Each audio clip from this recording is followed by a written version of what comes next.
Character by Samuel Smiles. Chapter 6, Part C. Manner, Art. The average Frenchman or Irishman excels the average Englishman, German, or American in courtesy and ease of manner simply because it is his nature. They are more social and less self-dependent than men of Teutonic origin, more demonstrative and less reticent. They are more communicative, conversational, and freer in their intercourse with each other in all respects, whilst men of German race are comparatively stiff, reserved, shy, and awkward. At the same time, a people may exhibit ease, gaiety, and sprightliness of character, and yet possess no deeper qualities calculated to inspire respect. They may have every grace of manner, and yet be heartless, frivolous, selfish. The character may be on the surface only, and without any solid qualities for a foundation. There can be no doubt as to which of the two sorts of people, the easy and graceful, or the stiff and awkward, is the most agreeable to meet, either in business, in society, or in the casual intercourse of life. Which make the fastest friends, the truest men of their word, and most conscientious performers of their duty is an entirely different matter. The dry gauche Englishman, to use the French phrase, l'anglais impeter, is certainly a somewhat disagreeable person to meet at first. He looks as if he'd swallowed a poker. He is shy himself, and the cause of shyness in others. He is stiff not because he is proud, but because he is shy, and he cannot shake it off, even if he would.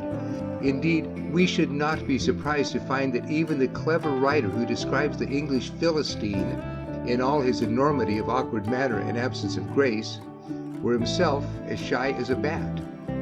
When two shy men meet, they seem like a couple of icings. They sidle away and turn their backs on each other in a room, or when traveling, creep into opposite corners of a railway carriage. When shy Englishmen are about to start a journey by railway, they walk along the train to discover an empty compartment in which to bestow themselves. And when once ensconced, they inwardly hate the next man who comes in. So, on entering the dining room of their club, each shy man looks out for an unoccupied table until sometimes all the tables in the room are occupied by single diners.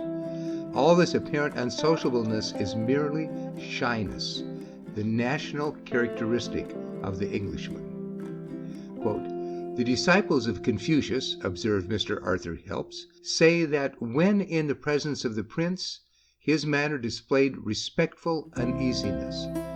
There could hardly be given any two words which were more fitly describe the manner of most Englishmen when in society." End quote. Perhaps it is due to this feeling that Sir Henry Taylor, in his Statesman, recommends that, in the management of interviews, the minister should be as, quote, "near to the door," end quote, as possible, and instead of bowing his visitor out, that he should take refuge at the end of an interview in the adjoining room. Quote, "Timid and embarrassed men," he says, "will sit as if they were rooted to the spot, when they are conscious that they will have to traverse the length of a room in their retreat. In every case, an interview will find a more easy and pleasing termination when the door is at hand, as the last words are spoken." End quote. The late Prince Albert, one of the gentlest and most amiable, was also one of the most retiring of men. He struggled much against his sense of shyness, but was never able to either conquer or conceal it. His biographer, in explaining its causes, says, quote, "It was the shyness of a very delicate nature that is not sure it will please, and is without the confidence and the vanity which often go to form characters that are outwardly more genial." End quote. But the prince shared this defect with some of the greatest of Englishmen. Sir Isaac Newton was probably the shyest man of his age. He kept secret for a time some of his greatest discoveries for fear of the notoriety they might bring him. His discovery of the binomial theorem and its most important applications, as well as his still greater discovery of the law of gravitation, were not published for years after they were made. And when he communicated to Collins his solution of the theory of the moon's rotation around the earth, he forbade him to insert his name in connection with it in the philosophical transactions, saying, "It would perhaps increase my acquaintance, the thing which I chiefly study to decline." From all that can be learned of Shakespeare, it is to be inferred that he was an exceedingly shy man. The manner in which his plays were sent into the world, for it is not known that he edited or authorized the publication of a single one of them, and the dates at which they respectively appeared are mere matters of conjecture.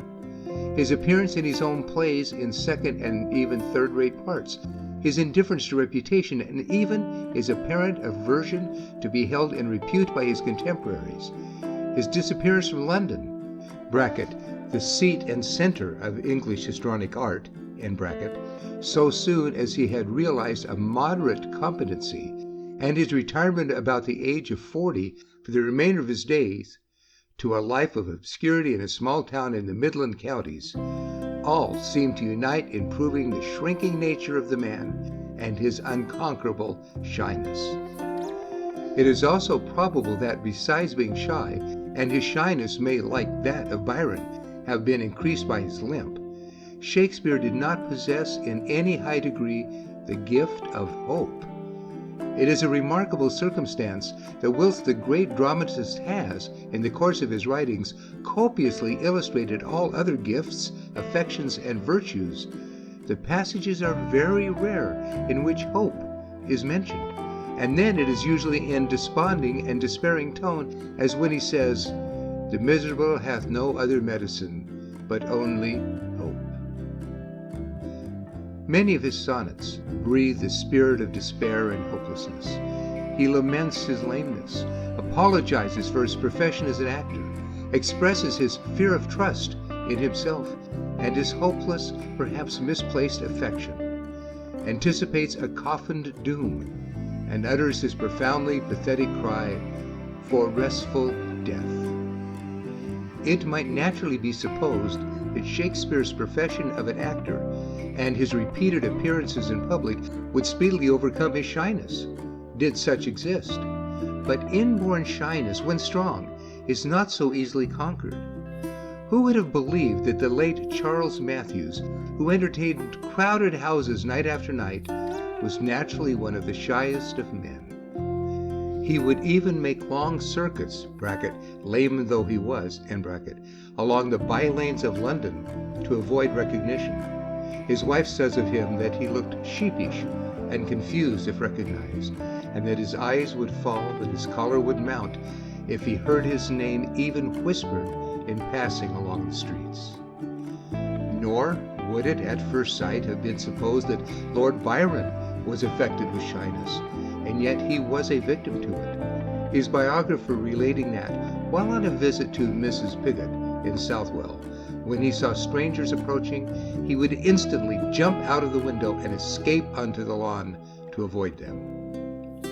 But a still more recent and striking instance is that of the late Archbishop Whately, who, in the early part of his life, was painfully oppressed by the sense of shyness. When at Oxford, his white rough coat and white hat obtained for him the sobriquet of the White Bear, and his manners, according to his own account of himself, corresponded with the appellation. He was directed, by way of remedy, to copy the example of the best-mannered men he met in society. But the attempt to do this only increased his shyness, and he failed. He found that he was all the while thinking of himself rather than of others, whereas thinking of others rather than oneself is of the true essence of politeness. Finding he was making no progress, Whately was driven to utter despair, and then he said to himself, "Why should I endure this torture all my life to no purpose? I would bear it still if there was any success to be hoped for, but since there is not, I will die quietly without taking any more doses. I have tried my very utmost, and I find that I must be as awkward as a bear all my life in spite of it. I will endeavor to think as little about it as a bear, and make up my mind to endure what can't be cured." End quote. From this time forth he struggled to shake off all consciousness to manner, and to disregard censure as much as possible. In adopting this course, he says, quote, I succeeded beyond my expectations, for I not only got rid of my personal sufferings of shyness, but also of most of the faults of manner which consciousness produces, and acquired at once an easy and natural manner, careless indeed in the extreme, from its originating in a stern defiance of opinion, which I had convinced myself must be ever against me. Rough and awkward, for smoothness and grace are quite out of my way, and, of course, tutorially pedantic, but unconscious, and therefore giving expression to that goodwill towards men which I really feel, and these, I believe, are the main points. End quote. Washington, who was an Englishman in his lineage, was also one in his shyness. He is described incidentally by Mr. Josiah Quincy as, quote, a little stiff in his person, not a little formal in his manner, and not particularly at ease in the presence of strangers. He had the air of country gentlemen not accustomed to mix much in society, perfectly polite, but not easy in his address and conversation, and not graceful in his movements. End quote. Although we are not accustomed to think of modern Americans as shy, the most distinguished American author of our time was probably the shyest of men. Nathaniel Hawthorne was shy to the extent of morbidity. We have observed him, when a stranger entered the room where he was, turn his back for the purpose of avoiding recognition, and yet, when the crust of his shyness was broken, no man could be more cordial and genial than Hawthorne. We observe a remark in one of Hawthorne's lately published notebooks, that on one occasion he met Mr. Helps in society and found him cold, and doubtless Mr. Helps thought the same of him. It was only the case of two shy men meeting, each thinking the other stiff and reserved, and parting before their mutual film of shyness had been removed by a little friendly intercourse. Before pronouncing a hasty judgment in such cases, it would be well to bear in mind the motto of Helvetius, when Bentham also proved such a real treasure for him: Pour aimer les hommes, il faut attendre peu. We have thus far spoken of shyness as a defect, but there is another way of looking at it, for even shyness has its bright side and contains an element of good. Shy men and shy races are ungraceful and undemonstrative because, as regards society at large, they are comparatively unsociable. They do not possess those elegances of manner acquired by free intercourse which distinguish the social races, because their tendency is to shun society rather than to seek it. They are shy in the presence of strangers, and shy even in their own families. They hide their affections under a robe of reserve, and when they do give way to their feelings, it is only in some very hidden inner chamber. And yet the feelings are there, and not the less healthy and genuine that they are not made the subject of exhibition to others. End of section 32.